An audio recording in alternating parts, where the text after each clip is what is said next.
Okay, this lesson I want to do about self pity and how I've seen it too many times. Brothers who attribute their suffering, righteous suffering, to being afflicted by Satan, and oh, I'm catching hell through the spirit, and that's how I know the Most High is dealing with me. And no, sometimes you warrant the things that come up, come come your way, even if the person who's doing it is wicked. Yeah, your woman's being a demon, and she could be being a demon, but it could have been something that you did, not necessarily to her. Could have been something that you did somewhere else. Could have been you was consecutively late to camp, lying, making excuses, not looking out for brothers when they're in need. It's the most I could have, you know, your woman become a complete demon to you. I get some verses to support what I'm saying. Uh, this is First Kings. You can follow me to should be chapter 12, I believe.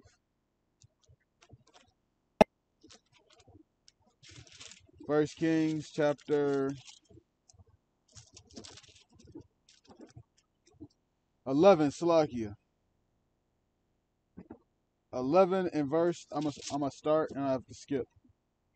First Kings chapter 11 and verse 1. It says, "But Solomon loved many strange women, together with the daughter of Pharaoh, women of the Moabites, Ammonites, Edomites, Zidonians, and Hittites, of the nations concerning which Yahweh said unto the children of Israel, Ye shall not go into them, neither shall they come in unto you. For surely they will turn away your heart after their gods. Solomon clave unto these in love." So this goes into Solomon when he committed adultery, uh, or spiritual adultery, uh, or fornication, shall I say. Uh, Scratch that from the top. This goes into Solomon when he committed fornication with idols and going into idol worshiping. So that's the subject right here, and we're going to see what happened to him as a result to this. I'm gonna skip over to verse 13. Might want to start 11. I'm gonna start with verse 11. First Kings 11 and 11. Wherefore Yahweh said unto Solomon, For as much as this is done of thee, and thou hast not kept my covenant and my statutes, which I have commanded thee, I will surely rend the kingdom from thee, and will give it to thy servant. So that's one of the punishments that was said that would be bestowed upon Solomon for committing adultery. We're going to keep reading. Verse 12, Notwithstanding, in thy days I will not do it for David thy servant's sake, but I will rend it out of the hand of thy son. Howbeit, I will not rend away all the kingdom, but will give one tribe to thy son for David my servant's sake, and for Jerusalem's sake, which I have chosen. Verse 14, And Yahweh stirred up an adversary unto Solomon, Hadad the Edomite. He was of the king's seed in Edom. So that Most High stirred up an adversary to Solomon for what he had did committing adultery. And the Most High can do the same thing with you. You could had, went off, uh, let's say, uh, ate pork intentionally, committed adultery. Uh, what's that? Any type of sin or common sin you can think of. Have sex with your woman while she's on her menstrual, or what have we. Anything that you know is wicked and is going into breaking the law and not keeping the Most High's laws and His commandments. Most likely stir up an adversary so damn quick on your ass and you won't even know what hit you. And so now an adversary is stirred up unto you, and you're not even attributing that to a sin that you brought upon yourself or something that you did. You just, oh, the Most High, you know, I'm catching hell through the Spirit, brothers, and you catching hell because of what you did. You know, Most High can stir up an adversary with your job, with your boss. Something so simple as that, just because something that you did.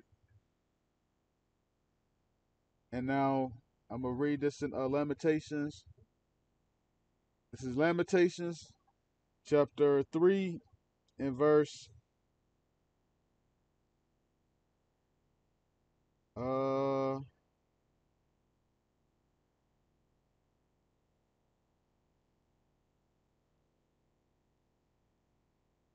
3 and verse 39. Lamentations 3 and 39. Wherefore doth a living man complain, a man for the punishment of his sins?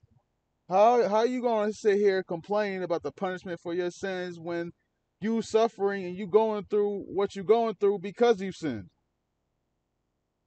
Sometimes you have to sit back, do some seriously self-reflecting instead of always blaming everybody else and having self-pity on yourself and, oh, woe is me, woe is me. Yeah, we got to go through this furnace, but sometimes you unnecessarily bring hell upon yourself.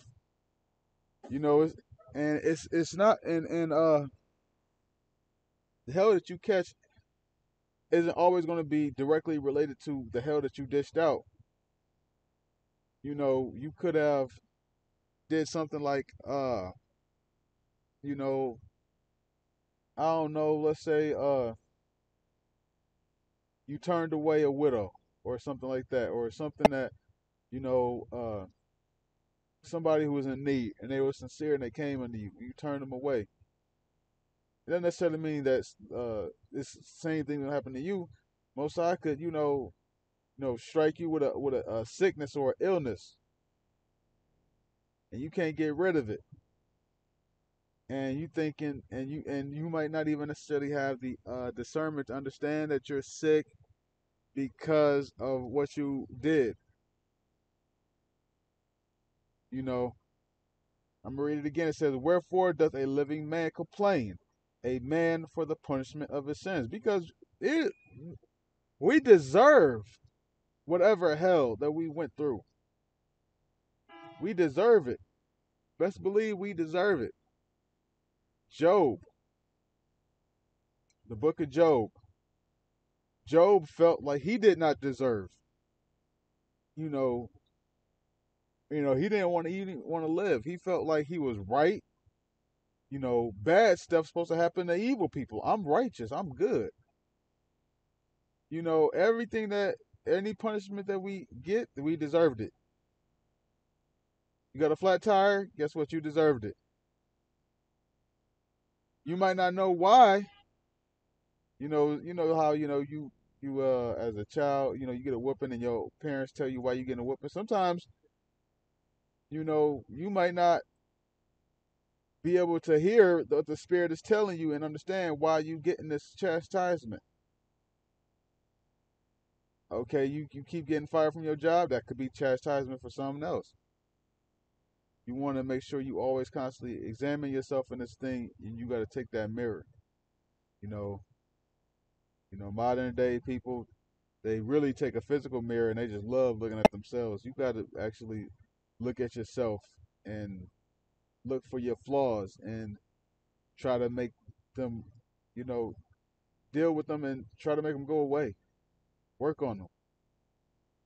Don't just say, hey, yeah, this just what the portion of the Most High gave me. No, you got to work on it. And on that note, I want to give all praises and glory to Yahweh Bashem Yahweh Shai, Bashem Kodash. Double honor to the elders of GMS who well.